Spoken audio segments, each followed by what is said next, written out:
با سلام و عرض ارادت به همه رفقایی که حاضر هستند در جلسه. اه، 3-4 روز گذشته با خبر فقدان 2 تن از رفقای قدیمی و سابقه دار سازمان روبرو شدیم. مورد اول رفیق حسن صانعی است که از رفقای قدیمی سازمان ماست و اون چی که من به شخصه میتونم بگم یک به نوعی به هر حال خاطره ای رو در ذهن همه ما به وجود آورده. رفیق حسن صانعی که ناشی از اتفاق وحشتناک و دهشتناکی است که 40 و چند سال قبل در میدان آزادی تهران اتفاق افتاد.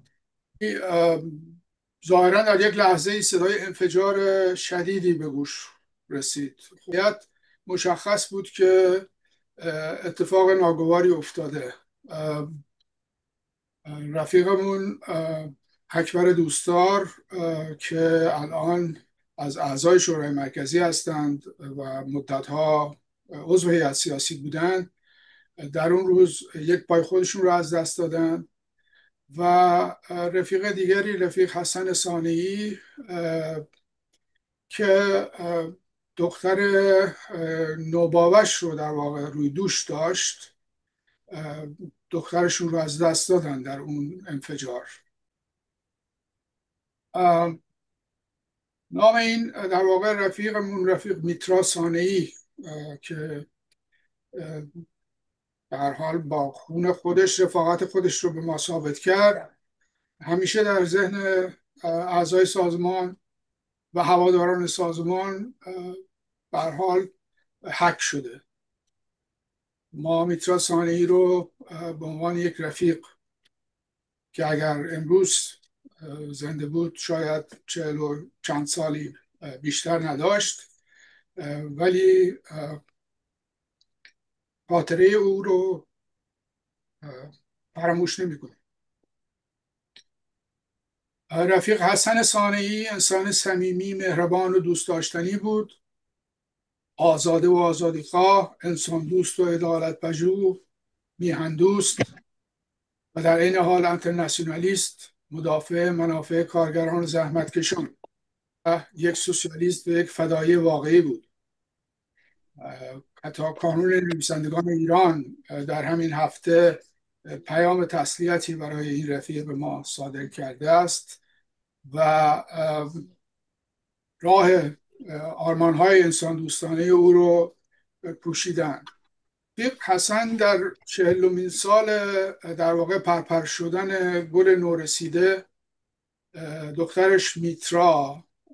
پیامی رو به سازمان فرستاد، یه پیام صوتی که ما به مناسبت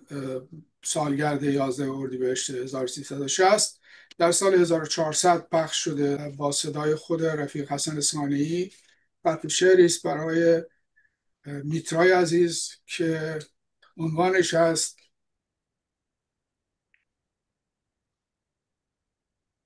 مرا بلند کن و بر شانه‌ات بنشان.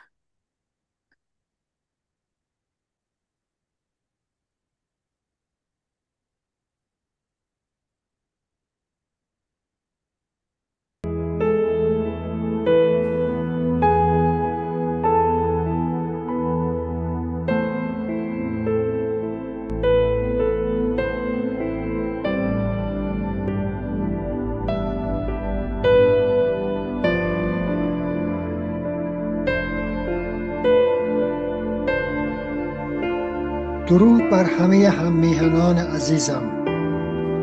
این جانب حسن صانعی، پدر میترا صانعی که جان خود را فدای راه آزادی نمود، این چند بیت شعر را با یاد میترا تقدیم شما عزیزان می کنم به یادگار. مرا بلند کن و بر شانه‌ات بنشان، بر بلندای میدان آزادی فریاد زدی مرگ بر آمریکا. نسیم انترناسیونال گلبرگ های لبانت را نوازش میداد. تو سرود انترناسیونال را از بر نبودی، اما ذهن فراق تو آهنگ انترناسیونال را دنبال میکرد. به من گفتی مرا بلند کن و بر شانه‌ات بنشان. آری، باز پس این نگاه از فراز شانه های من بر جشن اول ماه مه از آن پیشتر که مکرر شود. تو تو میترا سنگین بودی، اما باید اعتراف کنم بار نبودنت هزار بار سنگین تر است. این در واقع همزمان شده با درگذشت رفیق دیگری از سازمان ما، رفیق قدرت الله امیری باوندپور، معروف به سیامک کلهر. او هم در 4 مرداد 1404، 3 روز قبل، در شیراز فوت کرد و خودش رو از دست داده. رفیق سیامک زاده 1340 در شهر قصر شیرین بود. از نوجوانی به جنبش فدایان خلق پیوست و تا پایان عمر پرشور و خستگی ناپذیر به پیکار برای عدالت اجتماعی پابرجای ماند.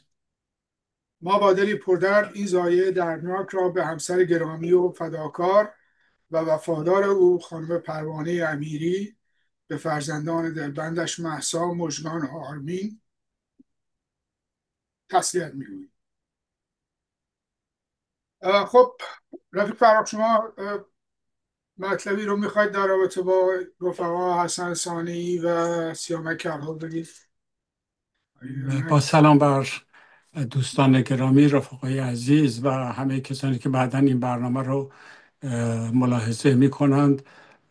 این هفته همونجوری که شما گفتید رفیق حسن ثانی رو ما از دست دادیم. پدر نوگل فدایی میترا ثانی 9 ساله وقتی که آماج نارنجکی شد که از جانب عناصر حکومتی یا وابسته به حکومت در میدان آزادی قرار گرفت. میتینگی که با اجازه رسمی وزارت کشور، موقع آقای مهدوی کنی وزیر کشور بود و ایشون رسما از ما برای ما اجازه برگزاری میتینگ صادر کرد و این خبر هم در تمام مطبوعات و رسانه ها گنجانیده شد. ولی خب جناح‌های دیگری که با حضور ما در صحنه مخالف بودند این فاجعه رو رقم زدند و این درد رو در سینه همه مردم عدالتخواه و آزادیخواه ایران تا ابد به جای گذاشتند و این ننگ رو برای خود خریدند. در مورد رفیق قدرت هم بگم که پارسال در همین روزها بود که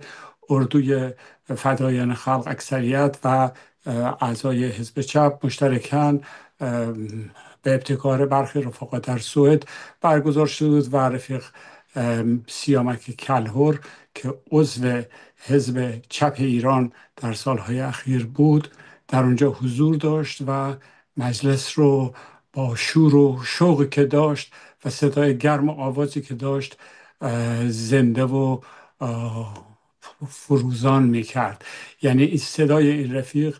و اون شوق و صداقت و صمیمیتی که با همه رفقا قطع نظر از اختلافات سیاسی و نظری و اینها نشان میداد، زبان زده همه رفقای ما هست که حالا در هر تشکلی دارن فعالیت میکنند. این خصیصه صمیمیت و صفا و صداقت و شور رفیق کلهر رو همه به خاطر دارند. یاد هر دو گرامی.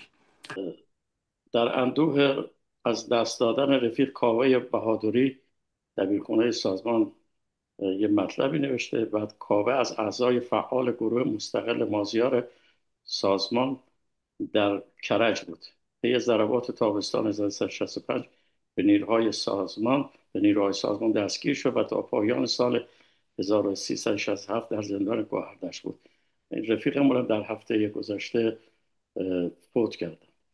و یکی از رفقای خیلی خوب سازمان بود. دبیر کنم همین. خیلی ممنون. یادش گرامی. بله، قرار ما برای این برنامه این بوده است که به هر حال هر هفته مسائلی رو با رفیق فرخ مطرح بکنیم و این ضبط میشه در صفحه اول نشریه کار هم. اگر که به صفحه اول مراجعه کنید تصویری از یکی از این برنامه ها که رفیقمون حمید هم کار تهیه‌اش رو به عهده گرفته وجود داره که اگر روی اون کلیک کنید میره به تمام در واقع لینک هایی که به جلسات مختلف بوده. این دفعه میشه جلسه سوم. از شما دعوت میکنم که ضمن دیدار از ضبط ویدیویی این برنامه در یوتیوب، در این حال کانال یوتیوب نشریه کار رو هم به قول امروزی ها میگن لایک کنید که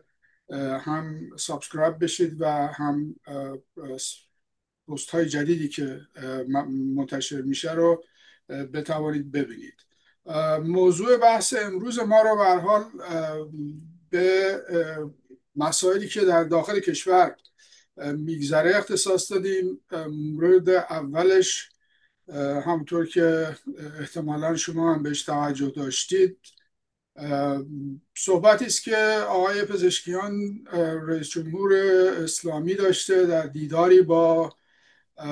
مجمع اصلاح طلبان و در اونجا اشاره میکنه به اینکه ما حتی حاضر هستیم با اپوزیسیون هم وارد گفتمان بشیم. به طور مشخص البته تعریف اپوزیسیون رو نمیدونیم که واقعا دیدگاه آقای پزشکیان در رابطه با مسئله اپوزیسیون چی هست. سازمان هیئت سیاسی در حال تهیه یک بیانیه‌ای در این رابطه هست با این مضمون که به هر حال سازمان ما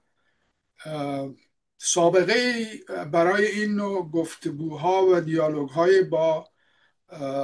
حتی حاکمیت جمهوری اسلامی داره. از همون 45 سال پیش که اگر به خاطر داشته باشید یا اگر همین که جوان هستید و خاطره شخصیتون اجازه نمیده، ولی نوارهای ویدیویی مختلفی هست از مناظراتی که در اون زمان حتی سازمان ما پذیرفت درش مشارکت بکنه با مقامات برجسته جمهوری اسلامی، آیت الله بهشتی، نمیدونم آقای بنی صدر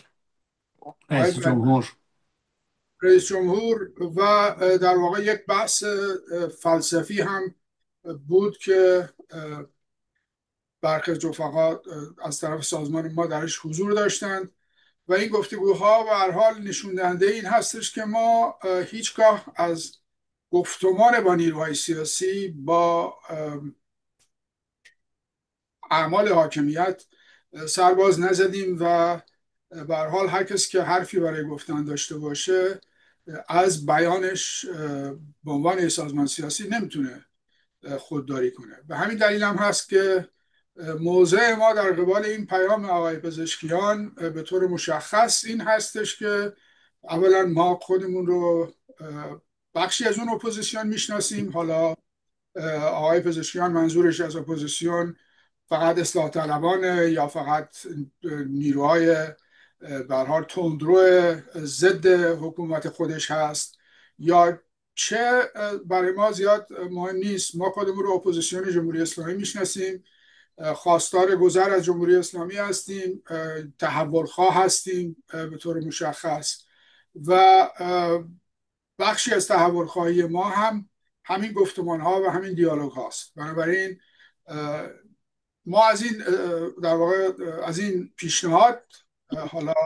به هر شکلی که منظور و نظر آقای پزشکیان هست استقبال میکنیم و آمادگی داریم که به هر فرمتی که لازم باشه در این گفتمان و در این دیالوگ حضور پیدا کنیم. ما انتقاد خودمون رو از حاکمیت داریم، انتقاد خودمون رو از کسانی داریم که به هر حال فراموش نمی کنیم جان هزاران تن از رفقای ما رو گرفتن در همون دهه 60. ولیکن بحث سیاسی است. ما نه به روی حاکمیت سلاح کشیدیم، نه جز نیروهایی هستیم که در حال حاضر بحثی از به این شکل به هر حال سرنگونی و براندازی داشته باشیم. ما تمایل داریم که یک گفتمانی رو با هر نیروی سیاسی موجود در جهان، نه فقط در ایران، حتی در جهان، وارد دیالوگ بشیم و گفتگو بکنیم. معتقد هستیم که دیدگاه ما دیدگاه راست به معنای حقیقت و از گفتمان هیچ نوع ابایی نخواهیم داشت. یک نکته دیگری که در رابطه با سخنان آقای پزشکیان مطرح شده این هستش که ظاهراً دیداری هم بین پسر آیت الله بهشتی و 2 تن دیگر از فعالین سیاسی به هر حال میانه‌رو و اصلاح طلب در داخل جمهوری اسلامی با آقای میرحسین موسوی و خانم زهرا رهنورد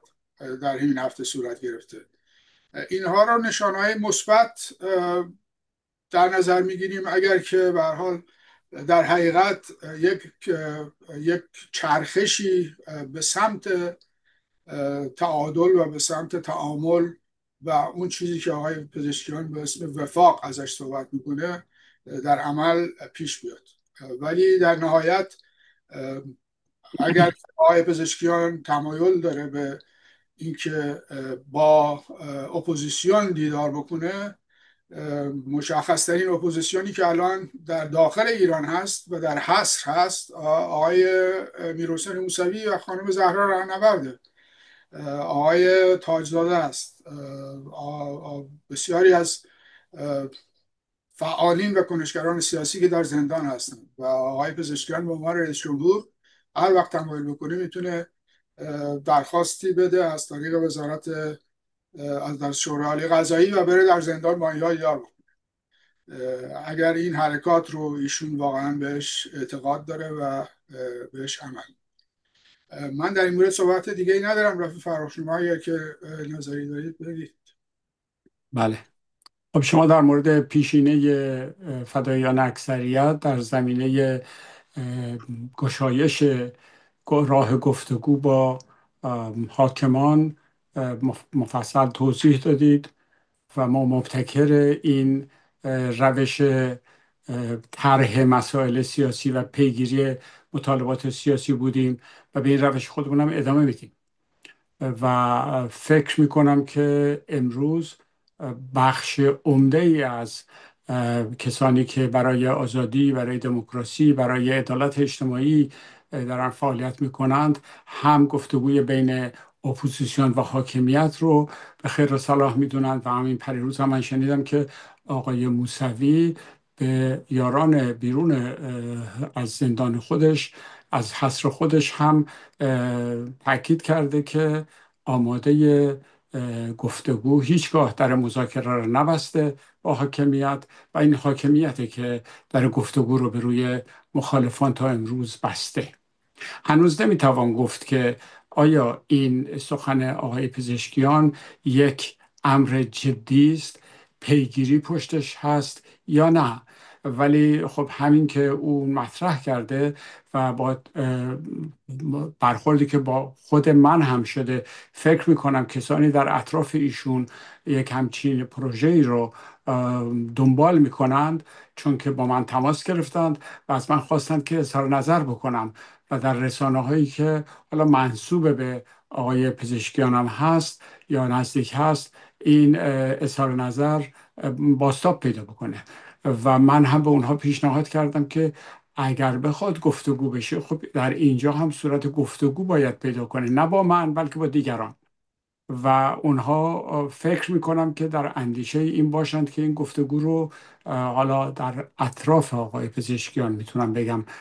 این بحث هست. من از خود آقای پزشکیان چیزی نشیدم و در اون خبری هم که شما دادی که مجمع اصلاحات، جبهه اصلاحات، مجمع عمومی جبهه اصلاحات و فکر کنم همشون هم نبودند، اکثریتشون در اون دیدار مطرح کردن، از جانب اونها به گوش من رسیده. این موضوع مورد بحث آنچنان قرار نگرفته، مسئله گفتگو با اپوزیسیون، ولی از جانب محافلی که در اطراف آقای پزشکیان هستند جدی گرفته شده و دارن دنبال میکنند و منم امیدوارم که این گشایش لااقل با کسانی که ارتباطی با دولت دارند ادامه پیدا بکنه. اما من در پاسخ خودم که برای اینها نوشتم و احتمالاً هم امروز یا فردا منتشر خواهد شد در ایران، به این موضوعات اشاره کردم که یک، همونجوری که شما گفتید رفیق گودرز، خب اپوزیسیون در جمهوری اسلامی پذیرفته نیست. یعنی کسی نمیتونه بگه ما به عنوان یک تشکل مخالف جمهوری اسلامی هستیم و خواهان گذار از جمهوری اسلامی هستیم، تحول خواه به معنای اینکه با قانون اساسی جمهوری اسلامی ایران سازگار نیستیم. حالا این فرق میکنه که ما التزام به اجرای قانون داریم، رعایت قانون داریم یا نداریم. البته ما به عنوان شهروندان ایران مثل همه بقیه شهروندان ایران به عنوان یک تشکل سیاسی معتقد به حاکمیت قانون هستیم، هر قانونی که هست، اما مخالف نظام مبتنی بر ولایت فقیه، غیر انتخابی بودن مسئولین، دائم العمر بودن مسئول اصلی این حکومت هستیم و برای این تغییر مبارزه میکنیم. در برنامه سازمان ما هم این موضوع گنجانیده شده، ولی جمهوری اسلامی تحمل حضور متشکل کسانی که با اصل ولایت فقیه اعتراض دارند، انتقاد دارند و اون رو به نفع مردم، به نفع حاکمیت مردم، به نفع منافع ملی نمیشناسند، تحمل نداره. و به همین دلیل ما زندانی سیاسی داریم. خیلی روشن صحبت کنیم، کسانی که تهدید امنیتی برای ایران هستند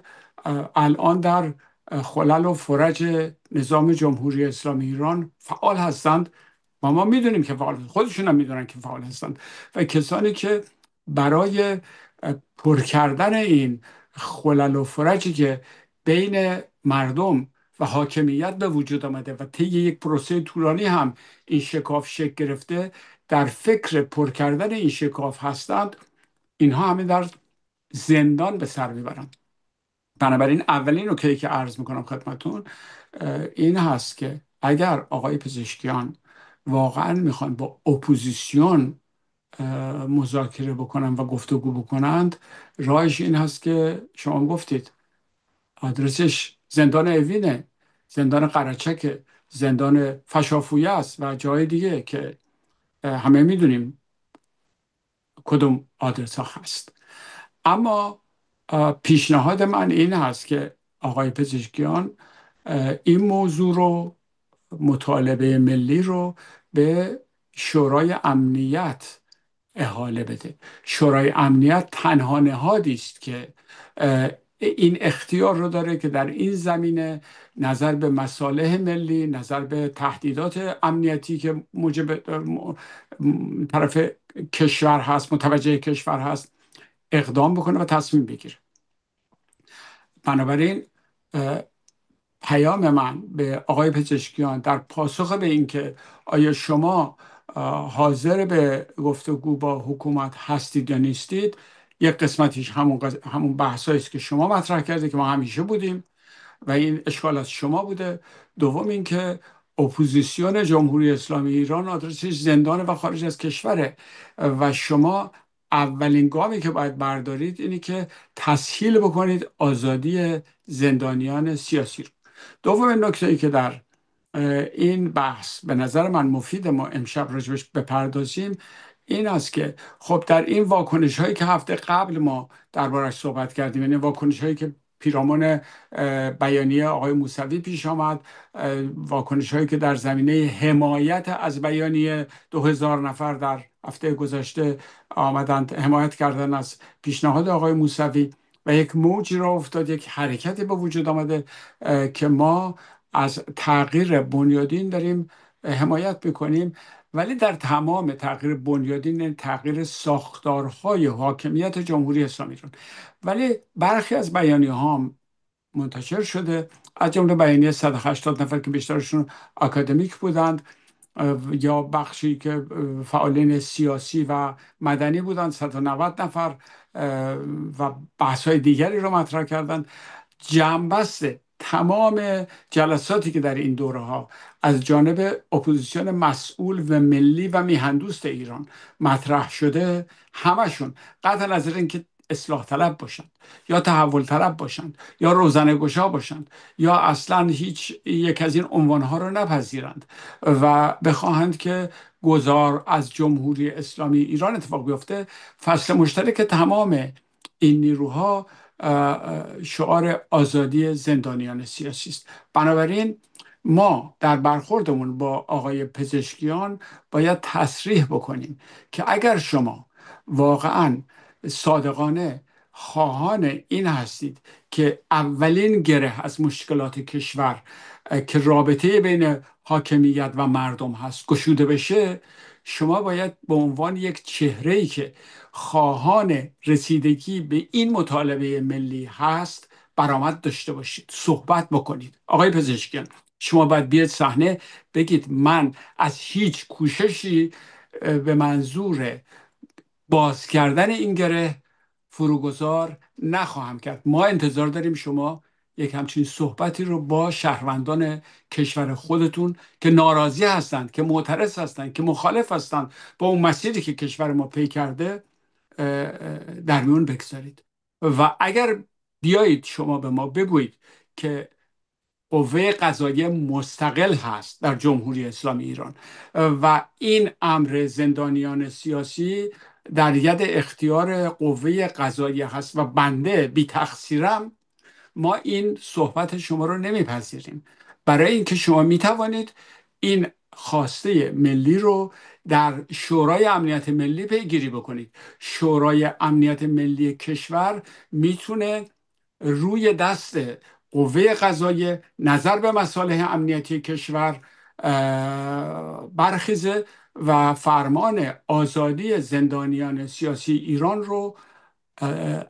حالا به امضای رهبر یا به امضای خودش، اینا دیگه به ما مربوط نیست، میتونه این کار رو انجام بده. و شما باید مدافع این حرف، اگر واقعا میخواید گفتگو کنید، آدرس کلی ندید، مدافع این امر باشید که این موضوع در امنیت ملی مطرح بشه. دومین مسئله هم که ما در این بحث گفتگو با آقای پزشکیان باید پی بگیریم این هست که آقای پزشکیان، گفتگو یک بستر میخواد، یک رسانه میخواد. گفتگو پشت درهای بستر رو نه شما چیز خیلی ازش خواهید دید و نه ما اهل گفتگو با شما در پشت درهای بستر هستیم. گفتگو باید در ملأ عام باشه، یعنی رسانه ای باشه، و این رسانه در کشور ما در انحصار مخالفین شماست. خیلی روشن بگیم، رسانه ملی ما نداریم، رسانه جناحی داریم و اون هم از صبح تا شب اصلا یا تعطیل اساساً و کسی نگاهش نمیکنه، یا اگر هم کسانی نگاه میکنند، کسانی برنامه‌های پخش میکنه، برنامه‌ای هست علیه هر نوع صدای مخالف و معترضی در ایران. شاید در برخی از شبکه‌ها، برخی روزنه‌ها گشوده بشه، ولی ما میخواهیم اطمینان پیدا بکنیم که اون حرف آقای موسوی، اون حرف تمام معترضین به که نامه نوشتند، امضا جمع کردند و آمدن به میدان، این حرف اونها شنیده بشه و شما بیایید به ما پاسخ بگید به عنوان کسی که لااقل بخشی از ملت، و من خودم هم شخصا رأی دادم به شما، بخشی از ملت که به شما رأی دادند، به اونها پاسخگو بدید که من این رأی شما رو که خواهان آزادسازی رسانه ملی از قید جناحی و مخالفین نیروهای ضد اصلاحات، از قید نیروهای ضد اصلاحات میخواید نجات بدید اونها رو، این امر رو ما میخوایم نجات بدید، این امر رو پیگیری میکنید. اگر هم شما بفرمایید مسئولیت رسانه ملی با توسط شخص رهبر هست، توسط اون تعیین میشه، باز هم امنیت ملی، شورای امنیت ملی مسیری است که شما اگر طی بکنید میتونه مسئله رو با سطوح دیگر حاکمیت در ایران حل بکنه. بنابراین دو خواسته مطرح هست، دو خواسته بسیار جدی مطرح هست، یکی آزادسازی رسانه ملی و یکی دیگر هم آزادی زندانیان سیاسی. حالا پریروز یک مطلبی آقای پزشکیان برخلاف تمام وعده هایی که به مردم داده لایحه‌ای رو به مجلس فرستادند در مورد که به صیانت دو، طرح صیانت دو معروف شده. این خلاف اون بحث گفتگو با مخالفین و معترضینه، در جهت عکسه. اگر ما بحث خودمون رو روی این لایه هم متمرکز بکنیم، فکر میکنم که بحث این هفته ما ربطش به یکدیگر، مؤلفهاش آزادی زندانیان سیاسی، آزادی رسانه گروهی و استرداد پس گرفتن لایحه صیانت دو، این سه موضوع به هم ربط دارن و ما باید بحث سوم رو هم مطرح بکنیم. آخه دقیقا تناقضی که در واقع ایجاد شده این هستش که این لایحه رو ظاهرا دولت به مجلس فرستاده و گرچه حالا آقای پزشکیان گفته این رو پس میگیره یا پس خواهد گرفت، ولی در این حال نشریه مثلا فرض کنید که کیهان شریعت مداری پزشکیان رو هدف در واقع تهدید قرار داده و گفته که این کار رو نکنید و اینو پس نگیرید. واقعیتش اینه که به هر حال اگر رسانه صدا و سیما که در انحصار دولته، در انحصار حکومت جمهوری اسلامیه، نه لزوما دولت، ولی در اختیار دولت هم نیست، واقعا رسانه دولت نیست، ولی به هر حال رسانه هایی که در اختیار مردم هست و همین رسانه ها و شبکه های اجتماعی هست، این رو هم با یک لایحه‌ای که تیتر و در واقع مقدمش ظاهرا برای جلوگیری از به قول خودشون اخبار غیر واقع هست، ولی در عمل ابزاری تبدیل میشه که به راحتی میتونن هر صدایی رو، هر نوع گفتمانی رو در درون جامعه رو متوقف بکنن و تحت تعقیب قرار بدن. این امکاناتی است که به هر حال جهان مدرن ایجاد کرده و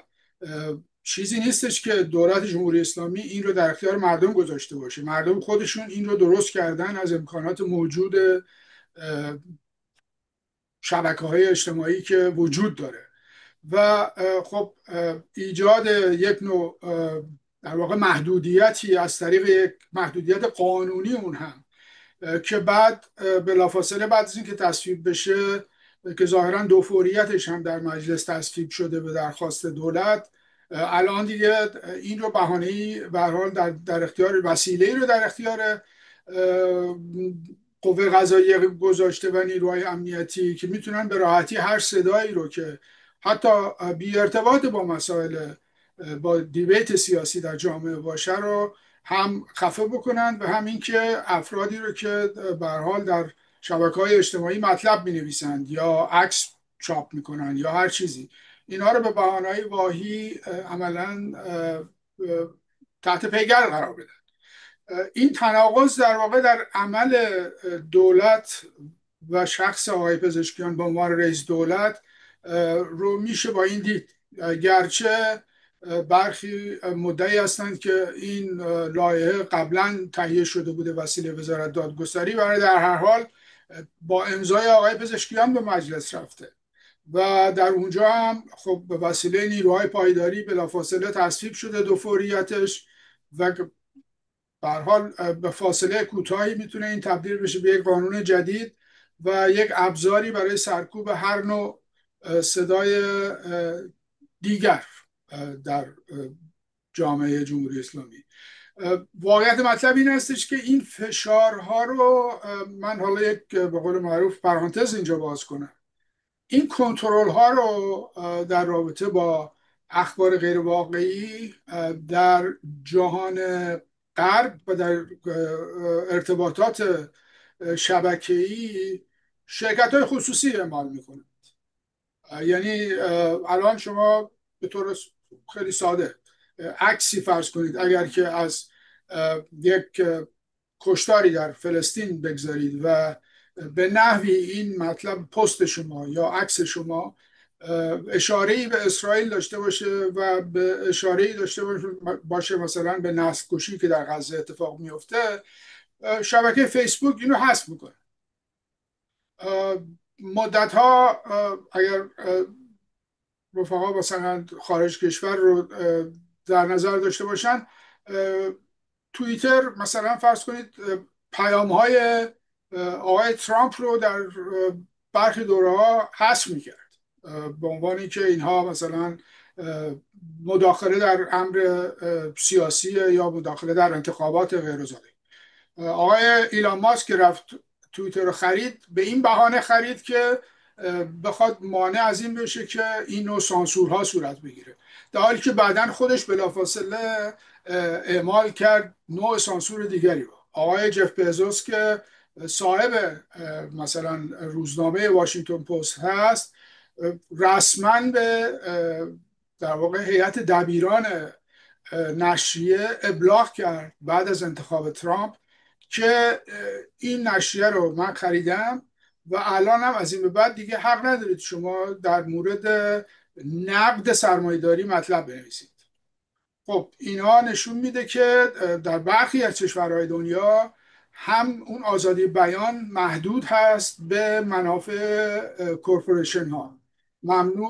محدود هست به اون چه که این سرمایه‌داران فعلا جهانخوار میتونن اعمال کنن. در کشور ما که چنین سرمایه‌داری به این شکل وجود نداره، یا حداقل اینها سوار بر پلتفرم‌های غیر ایرانی هستند مثل فیسبوک و غیره، ولی در این حال حالا دولت قدم جلو گذاشته و نوعی از این مطالب رو که به نحوی میتونه انتقادی از حاکمیت درش باشه رو به بهانه اینکه غیر واقعی هست زیر ضرب ببره و نویسندگانشون و در واقع کسانی که به هر حال آفرینندگان این پست ها هستند رو به هر شکلی که بخوان تحت پیگرد قرار بدن. و این تضادی است که به نظر من در عمل و در رفتار آقای پزشکیان میشه مشاهده کرد و متاسفانه خود آقای پزشکیان هم به طور قطع در موردش صحبتی نکرده که مایل هست به پس گرفتن اون، ولی در این مورد به خصوص هم ما مطالبی رو داشتیم در نشریه کار که صریحاً خواستار اقدام مقتضی از طرف رئیس دولت شدیم که این رو به نحوی باید به هر حال رفع و رجوع بکنن، وگرنه اگر ادامه پیدا بکنه عملاً یک ابزاری است که از توش به راحتی پرویز ثابتی هایی در خواهند آمد که هر کسی رو میتونن قلمم کنن. بله، البته من فکر میکنم که باید از این توصیف شما فکر گودرز فراتر رفت. موضوع جدیتر از اینه. موضوع این هست که مهمترین مسئله مملکت امروز امنیت کشوره و امنیت کشور الان به علت این شکافی که بین حاکمیت و مردم اتفاق افتاده، این بی‌اعتمادی وسیعی که نسبت به خردمندی، توانمندی و حسن نظر حکومت هست چنان عمیقه در جامعه ما که آسمان کشور ما رو عملا در اختیار اسرائیل قرار داده. نفوذ در جمهوری اسلامی به جایی رسیده که خود حاکمان هم اقرار میکنند که غیر قابل رفع هست این نفوذ. حالا ما میتونیم تصور بکنیم که این لایحه رو هم گذاشتن تو کاسه رئیس جمهور، گذاشتن تو کاسه جمهوری اسلامی، برای اینکه میدونند این به اون شکافی که مبنای اصلی برهم ریختن امنیت ملی هست، یعنی عدم مشارکت مردم، بی‌اعتمادی مردم، به این دامن میزنه. ما باید، جامعه مدنی ایران باید سر این موضوع که آقای پزشکیان باید این لایحه مثل لایحه حجاب که مردم نگذاشتند اجرایی بشه و شما هم بالاخره تمکین کردید و تمکین شما کمک کرد، تمکین یعنی تمکین به حرف مردم و جلوگیری از ابلاغ اون قانون برای اجرا، کمک کرد به اینکه مقداری از اون التهاب اجتماعی که در شرفود کاسته بشه، مردم بتونن نفسی بکشند. امروز هم در مورد لایحه سیانت 2، شما اگر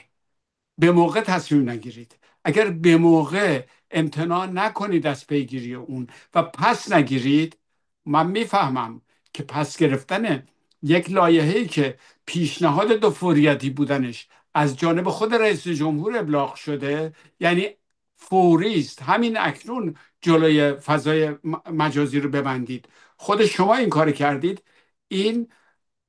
دشواری در مجلس چنان درست میکنه مطابق مقررات آیین‌نامه مجلس که پس گرفتنش بهای سنگینی باید بپردازید براش تا پس بگیرید. ولی باید بپردازید آقای رئیس جمهور، باید بپردازید و پس بگیرید. پس گرفتن این لایحه اولین شرط این هست که مردم به اون حرفهای دیگر شما که من میخواهم به رأی شما وفادار باشم، من به وعده هایی که دادم میخوام وفادار باشم، به اون معنا میده. به دو خواسته دیگه، اگر شما این لایحه رو پس نگیرید، اساساً این جامعه و این جامعه مدنی و این نیروهای سیاسی رو نومید میکنید از اینکه پیگیر شما باشند برای اینکه امر زندانیان سیاسی، امر گفتگوی ملی، امنیت ملی رو پیش ببرند. ما باید، رفیق گودرز، به نظر من باید یک اجماع ملی سازمان بدیم، درست بکنیم و حاکمیت جمهوری اسلامی رو ملزم بکنیم، ناچار بکنیم از اینکه دست از این دست درازی به حقوق اولیه شهروندان که دسترسی به اینترنت هست، دسترسی آزاد به اینترنت هست، از اون کوتاه بیاد. در اینجا مسئله‌ای که شما مطرح کردید، مسئله سرمایه‌داری و کنترلی که سرمایه‌داری داره، قدرت سرمایه داره، اصلا مطرح نیست. اینجا تحمیل اراده حاکمان هست و من شک دارم که امر نفوذ و تعویض موضوع اصلی جامعه که کاهش این شکاف بین حاکمیت و مردم هست از جانب عوامل نفوذی تحمیل شده باشه. این رو هم من اضافه میکنم. تنها خودکامگی نیست در اینجا، حس من اینها تنها خودکامگی نیست، این عناصر نفوذی هم هستند که میذارن تو کاسه جمهوری اسلامی و آقای رئیس جمهور هم من نمیدونم، اظهار نظر نمیکنم که چرا امضا کرده، دو فوریتی هم امضا کرده، به مجلس هم ابلاغ کرده. هیچ اتفاقی نمیافتاد اگر این کار رو نمی کرد. حالا که کرده، جامعه مدنی ایران باید قدرت خودش رو برای تغییر رفتار رئیس جمهور منتخب خودش به منصه ظهور برسونه. امیدوارم اینطور بشه. من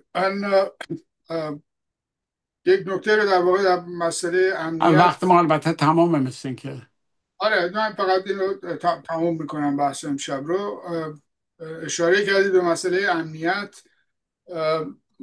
مسائلی در رابطه با مسئله امنیت به خصوص در مناطق مرزی کشور مطرح شده که این رو به هفته آینده واگذار میکنیم و در این مورد دوستان و رفقایی که در اتاق هستند و در جلسات آینده خواهند بود،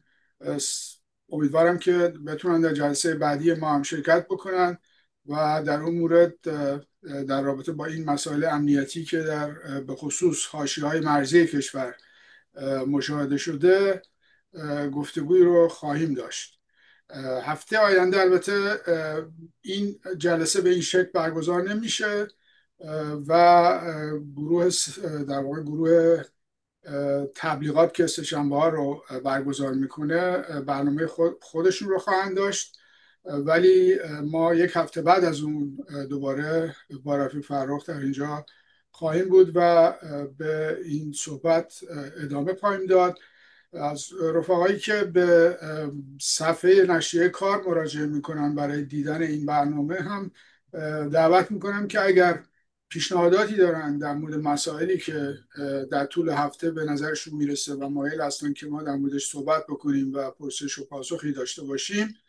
اینها رو در همون زیر صفحه قسمتی که تحت عنوان نظرات شما هست میتونن بنویسند و ما سعی میکنیم که این سوالات رو در گفتار هفته های بعد با رفیق فرخ در میون بگذاریم. خیلی ممنونم. رفیق چوبک در خدمت شما است.